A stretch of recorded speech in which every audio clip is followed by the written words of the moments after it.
Michelle here with Ella Vaughn, and I want to start a new series where I start doing restaurant reviews, travel reviews. If I go and experience anything, if I go shopping and there's an experience, I want to come back and review it and let you know. So I'm going to kickstart this review series by reviewing a restaurant called The Rabbit Hole, and it's here in Colorado Springs, Colorado. And I went there on a Friday evening and I could not find it. Okay, so this is very important for you to realize. Oh, and tip, there's a cheap parking garage right across the street from the Rabbit Hole, which I did not know. Okay, I mean, I ended up parking there, but I was driving around Friday night trying to find some parking, didn't realize there was a garage. After 2 p.m. you have to prepay. That's also an important note for you to make for yourself, because I was a dingbat trying to push the button. I'm like, why isn't the ticket coming out? And the attendant came over and was like, oh, after 2 you have to prepay, whatever. So it was $1 by the time I got there, and I was good. After 6 p.m. it's free. So anyway, just a little tidbit if you're going to visit.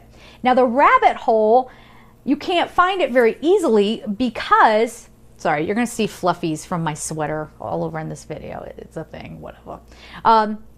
Because I think it says that it's on Tejon, but it's actually not on Tejon. You got to go, was it Kiowa?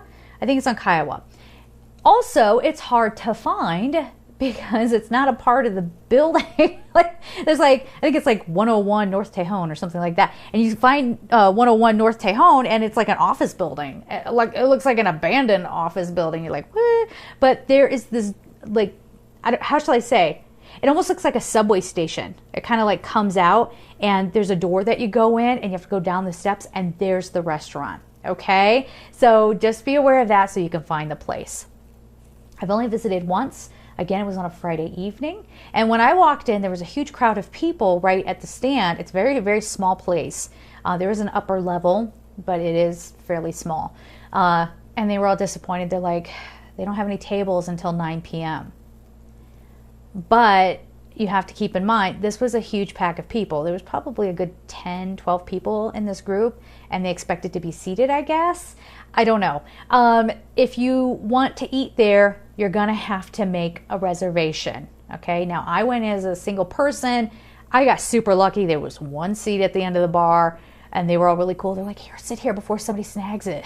So I rode over, put my purse down, and I kind of liked that I was sitting on the end of the bar because I was right next to the wait station, which most people would hate that because it's just too much traffic.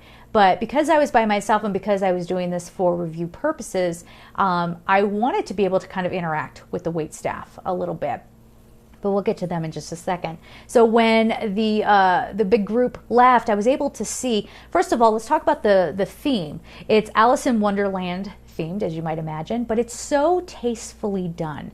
It really is not over the top. It's a beautiful it has kind of a dark kind of feel, not creepy, but just sort of like lights down low. We're talking, it would be a great place for a date, I would say. Maybe not at the bar, because the bar got a little active and a little loud. I mean, it's all kind of there all together. Like I said, the place isn't that big, but beautifully decorated. The Alice in Wonderland theme is not overdone. There were a couple of portraits on the wall, with kind of really nice art, actually. And that was kind of an ode to the Alice in Wonderland theme. But it wasn't until I got the menu that I was like, oh, the menu is clever. Their drinks are clever, okay? I ordered a White Rabbit, and it comes with a toasted marshmallow on the top that they light on fire. So, you can kind of see, I think I have a video of it. I'll insert it somewhere around here. But yeah, it's on fire when it comes to you. And yeah, it was just, what else did I have? Oh, they let me try the coffee martini, which I think next time I go there, which will be soon, I'm getting that. I mean, the White Rabbit drink was coconut rum, I want to say, and what was it? Coconut, and it was a coconut theme thing. It had a little bit of cream in it, just a touch. And there's something else in there that I'm totally missing, and I can't believe it. Anyway, it was good. And then the coffee martini was probably my favorite. The food, phenomenal. I ordered something naughty. I got fried chicken and biscuits because it just felt like that kind of time. And on the menu, like I was saying, they have all the themed drinks. And I just want to mention too, while we're on the menu, they call the salads rabbit food. I just thought that was so clever and so funny. I just loved it, everything, but it wasn't overdone. I really I'm overstating that, but I want to I want to overstate right here that it wasn't overdone. All very subtle, very nice. So when the food comes, the chicken and biscuits would have been good enough. I don't know what they did to that gravy that they put on top of it, but I had a food moment, okay? I had a food moment where I was like, this is a good time. I don't know how well that mixed with my White Rabbit cocktail, but but the food that I had was phenomenal, and it was just a good atmosphere. It does get a little loud in there, not to the point where you can't have a conversation, but there's music. If I remember correctly, I think there's music, and then there's, you know, a lot of people in a close space chattering. So again, not impossible. You could still have a date there. You know, you could still have a conversation. I did, but just keep that in mind. If you're looking for a quiet space to like work and have dinner, this isn't it. Okay, this place was hopping. So remember, you're going to need a reservation. It's kind of tight quarters for a restaurant. Okay, but this is the first place, especially a restaurant, that I've ever been that has been crowded, and I didn't mind, because here's why.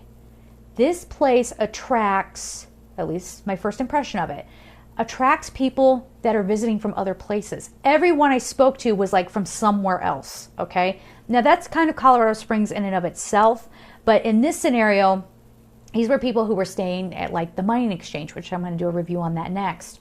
They were staying at the hotel, and this is walking distance, so they were able to come on over, and it was recommended by the hotel, okay?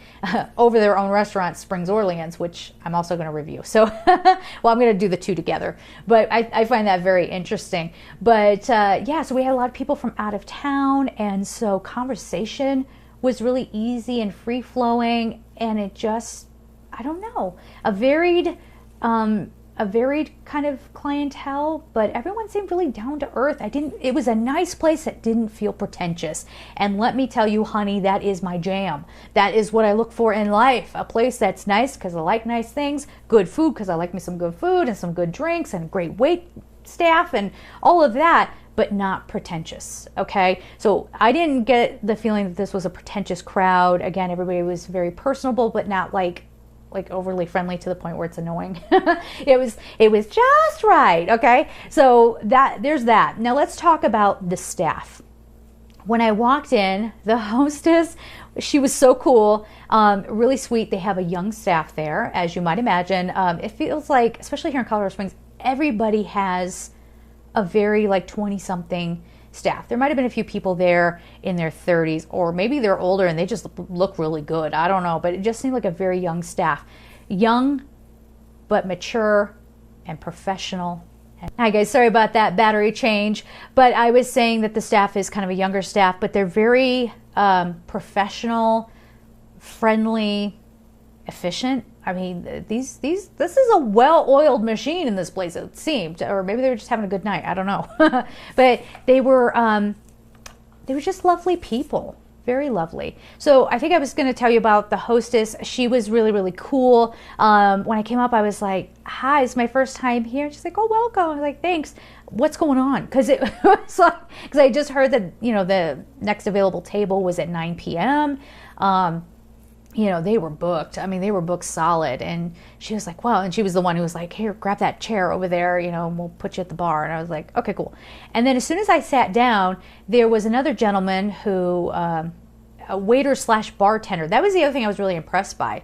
When the bar staff needed help, it seemed like people who were waiters and waitresses, they just jumped behind the bar and took care of business. Like they're a team. At least that's what it looked like. Okay, and it has an open kitchen, so you can kind of look back into the kitchen. You can see your food being prepared. I really liked that. But when I sat down, there was a waiter / bartender who came up. He's working efficiently. I mean, you can tell he's like got this down, and he's chatting with me, and you know, not like silly small talk, but just like, you know, I don't remember what we were talking about, so maybe it was small talk, but but it was like free flowing. It wasn't weird. It wasn't awkward. It wasn't, you know what I mean? Like it was just very, very nice. And it was the same kind of feel for the bartenders. It was a little bit hard to get their attention to get a drink, but again, you know, they were packed. And when they did see that I was ready for a drink, they came right on over. And because I was right next to the waiter's station, people would come over to get their stuff, and while they're hanging out and waiting to get a drink or whatever, they would be chatting with me as well. So I feel like I got a pretty good feel for most of the people that were working in the place, besides getting to talk to to the kitchen staff. But even so, I think there's something to be said for a restaurant that has an open kitchen, right? An open kitchen to me says you have nothing to hide. So there's not going to be kitchen drama. I didn't even see the kitchen staff back there getting frustrated or anything of the like. They were just working together, and they're like, hey man, you got this? Okay, yeah, okay, cool. And okay, here's this order, I got this, So it wasn't like people were fighting, which I hate. And I think it's so unnecessary. Again, we'll talk about that for other restaurants maybe. But I really liked this place quite a lot. I love the atmosphere. The food that I had was amazing. The drinks I got to try were amazing. The staff, you couldn't ask for a better staff. And I really enjoyed my time there. And I look forward to heading back there. So if you will be in the Colorado Springs area, check them out. I will leave a link to their website down below so you can check out their menu and see how cute and clever it is. And I hope you enjoy, guys.